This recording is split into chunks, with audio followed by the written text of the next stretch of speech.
Hi, welcome back to my channel, edtech by Meera. Today we are going to be doing this profile lookup for JavaScript free code camp lessons. So there are some conditions given here based on which you are supposed to return statements, multiple statements, and complete the code and assignment as per se. So there are some objectives here as to what lookup profile replies you should be getting after returning the mentioned array and strings. So let's see what's happening here. Code has been provided here, which is a contacts list. So const contacts, and the object is already provided here with the first name value, last name value, number, and likes. Yeah, so this serves as your contacts list with these objects. And then you also provided another function, which is function lookup profile with two parameters, name and prop. Now what you need to do is, based on the question and the conditions provided, you need to do return statements. So fill up the code in the blank space provided here. So first thing first, you need to do a for loop here in order to mention the conditions that is provided in the question, right? Because that's missing here in the code. So while you're doing the for loop, what you need to mention here, you need to have a variable which is set to an initial value of 0, and it will work in the loop because you're going to do a loop. And when you know that when you do a loop, it cannot be infinite, it has to be finite. That is, you need to mention until which point will it stop. So let's say the index value variable starts with an initial value of 0. Yeah, so it has to have a maximum length. So here the maximum length is set to the contacts length. So that means it has to be, the index value has to be, let's say I is the index value. So I has to be less than the contacts length, obviously, because it can go, the loop can only continue for as long as the contacts length is there. That means like how many, whatever is the number of values provided here, number of objects and number of values provided here. Let's say there are 4 sets of objects. Or so you can only continue until there, until the number of values provided there. If it goes beyond that, you will end up with empty objects. Yeah, you don't have any values. How can you fulfill the conditions? So the contacts length is to be considered here, and I value will be obviously less than the contacts length. And when it reaches the contacts length, the loop will stop. I plus plus because it's incrementing, which you already know in the for loop.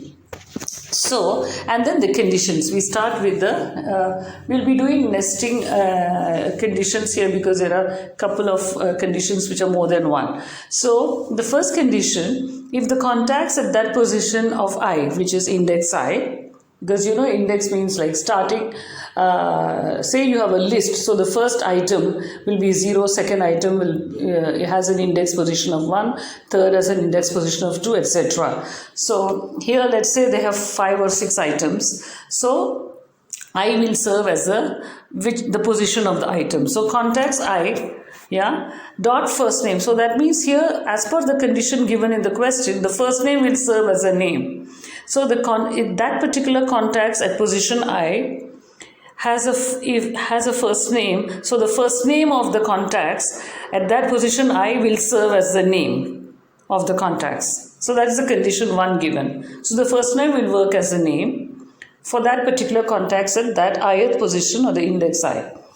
And then next condition, nested within this if loop, sorry. So the next condition is it has a property, remember. So that means the contacts I, that means the same contacts which is in that ith position, yeah, has a property. So how do you write that? If you say in a human language, this particular contacts in that ith position or index position has a property. So that will be written in JavaScript as has own property. Yeah. So if contacts I, that is in the position I or index I, has its own property, so that is has own property.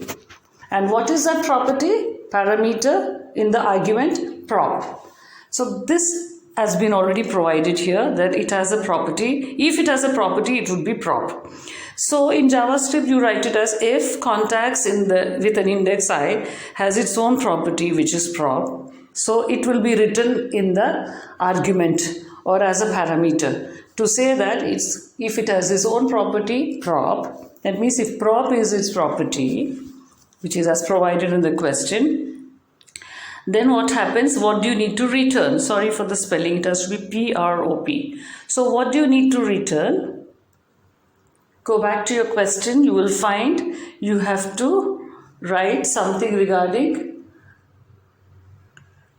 what do you want to return. So what you'll be returning, obviously you will be returning the values. So how do you mention the values? So you'll be mentioning the value of contacts in the ith position or contacts in that particular index with that particular index, yeah, having that particular prop, which is in this case name, yeah. So contacts I, but that is very important because you cannot just randomly write a contacts. It has to be in that index value, whatever. It could be starting from 0 to, let's say if there are 5 items, so until 5. Yeah, you have to count it out. So return contacts I, so in that position index with that prop.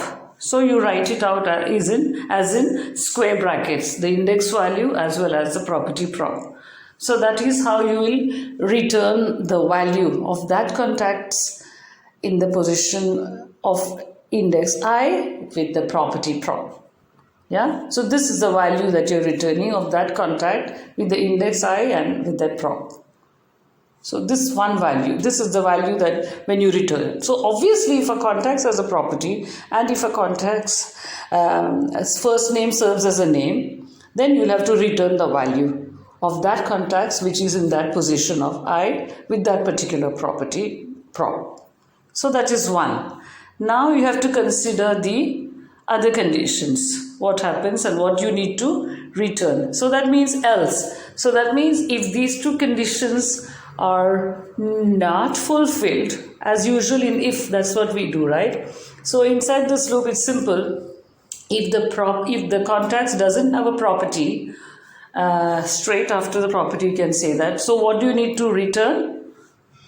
As per the question, they say if it doesn't fulfill the condition of having a property, it will say no such property, right, exists. So let's come back here and say else.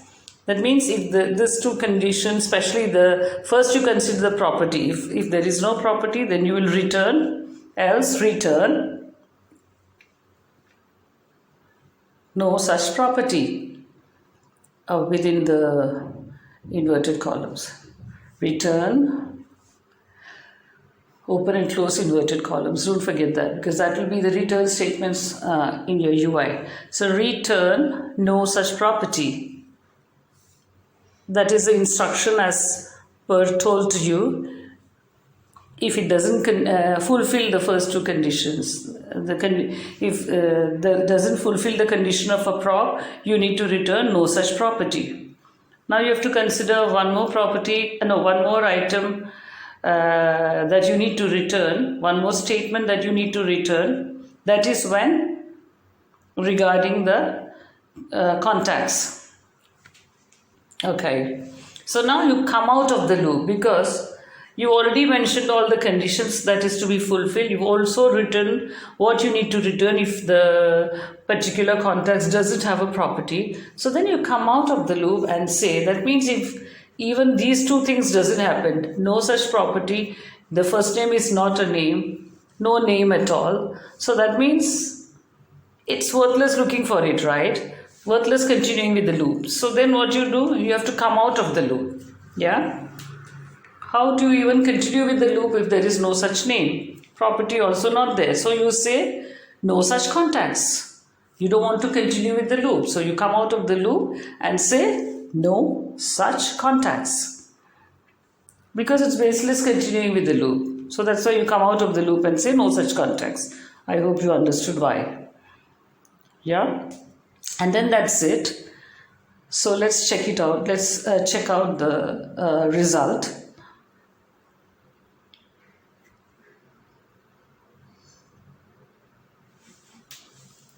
Let's check out the result. Okay, so we've completed the code until the requirement. Okay, I is not defined. There's an error here. I is not, yeah. So let's go up and check what's the mistake probably done here. I is not, oh yes. By mistake, I removed the let from there. It needs to be a let. So we are presuming that I is equal to 0. That means it has to be mentioned as a variable, because otherwise you will not be defining it. So I'm sorry about that. Yeah, so you can also write variable var I. Either you can say var I or let I.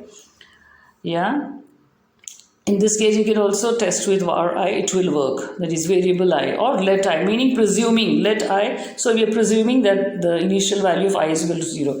Because you have to presume first, then only you can do it as a variable, or you can define. This is called defining it. If you just do I is equal to 0, you are not defining the what is I. So it has to be either let or var.